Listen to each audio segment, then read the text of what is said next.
শ্মশানের নৈশব্দ ও হারা ডোমের জগৎ। শ্মশানে যারা কাজ করে তারা কি সত্যিই শুধু মৃতদেরই দেখে, নাকি যারা এখনো যায়নি তাদেরও? হারা ডোম, শ্মশানের সীমানায় তার জগৎ। সে বিশ্বাস করত না ভূতে। ও বলতো, যা কিছু আছে সব মানুষেরই বানানো, মানুষের লোভ, মানুষের রাগ, মানুষের অপমান, এর বাইরে কিছু নেই। হারাডোম ঘরজামাই ছিল, শ্বশুরবাড়িতে থাকত, কিন্তু নিজের বলে কিছু ছিল না। বাড়ির এক কোণে ওর জীবনটা রাখা ছিল, ঠিক যেন অব্যবহৃত একটা পুরনো লাঠি।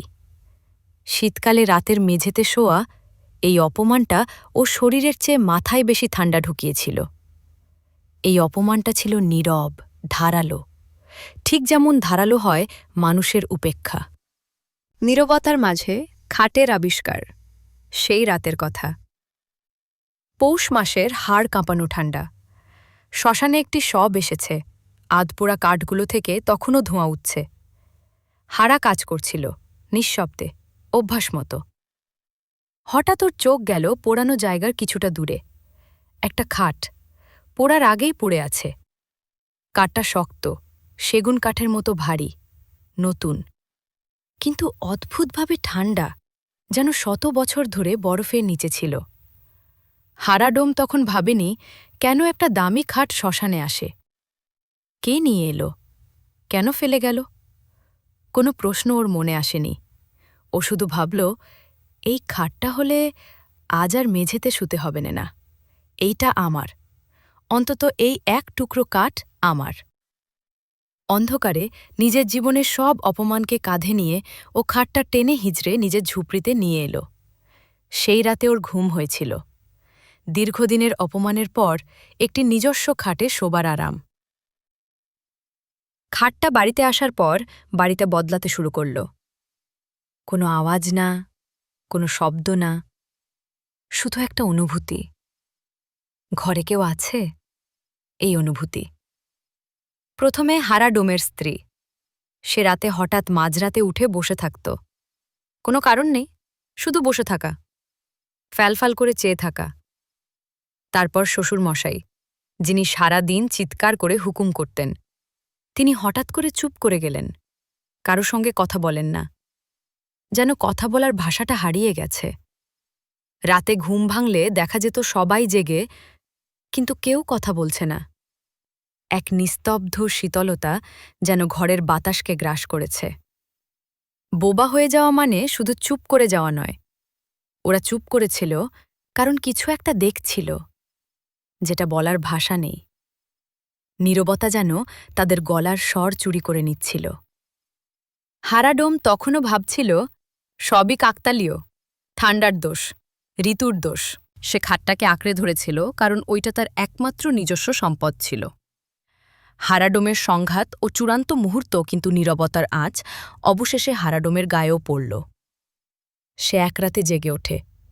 ঘড়িতে 3টে।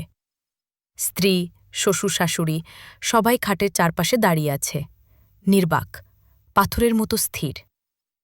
তাদের চোখ ছিল ভয়ানক শান্ত, কিন্তু ভেতরের ভয়টা বাইরে আসছে না। ঠিক সেই মুহূর্তে হারাডোম নিজের নাম শুনল, খুব মৃদু, খাটের ঠিক নিচ থেকে আসা একটি ফিসফিস শব্দ।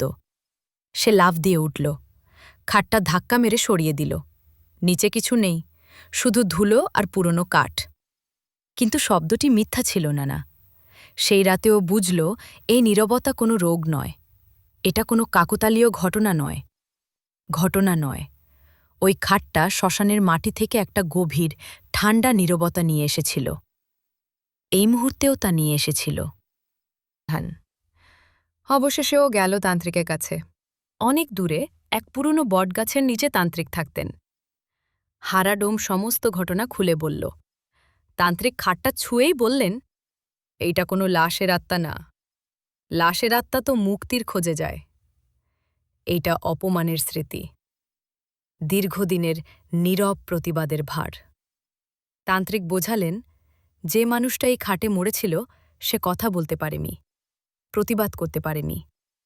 হয়তো অসুস্থ ছিল, অথবা দুর্বল। সে তার জীবনের সমস্ত উপেক্ষা গ্লানি আর নীরব আর্তনাদ বহন করে মরেছিল।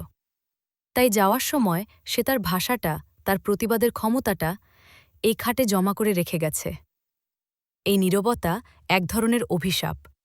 এটা যার ঘরে থাকে তার কাছ থেকে কথা বলার, প্রতিবাদ করার এবং নিজেদের প্রকাশ করার শক্তি কেড়ে নেয়। তান্ত্রিক মন্ত্র পড়লেন, দীর্ঘ এবং কঠিন মন্ত্র। ঘরের মধ্যে বাতাস ভারী হয়ে গেল। মনে হলো একটা কালো ছায়া যেন ঘর ছেড়ে বেরিয়ে যাচ্ছে। কিন্তু সেই ছায়াটা কোনো কান্না করল না, কোনো আর্তনাদ করল না, শুধু নীরবে ঘর ছেড়ে বেরিয়ে গেল। পরিবার ঠিক হয়ে গেল, সবাই আবার কথা বলল। স্ত্রী জিজ্ঞেস করল, তুমি এত চুপ করেছিলে কেন? শ্বশুরমশাই ফিরে পেলেন তার কর্তৃত্বের স্বর। কিন্তু যে আত্মা চুপ থাকতে শিখে গেছে, যে প্রতিবাদ করার শক্তি না পেয়ে নীরবতার রূপ ধারণ করেছে, সে কি সত্যিই সহজে কাউকে ছেড়ে যায়? তান্ত্রিক সেই নীরবতা, সেই অপমানের শক্তিটাকে একটি পুরনো পুঁথির ভেতরে ধরে নিজের কাছে রাখলেন। আর সেই শীতল ভারী নীরবতা এখন তান্ত্রিকের ঘরেই ঘুমোচ্ছে। এরপর কি হয়েছিল তান্ত্রিকের সঙ্গে? সেই নীরবতা কি কোনোদিন পুঁথি ভেদ করে বেরিয়ে এসেছিল? সেটা আমি এখনও বলার সাহস পাইনি।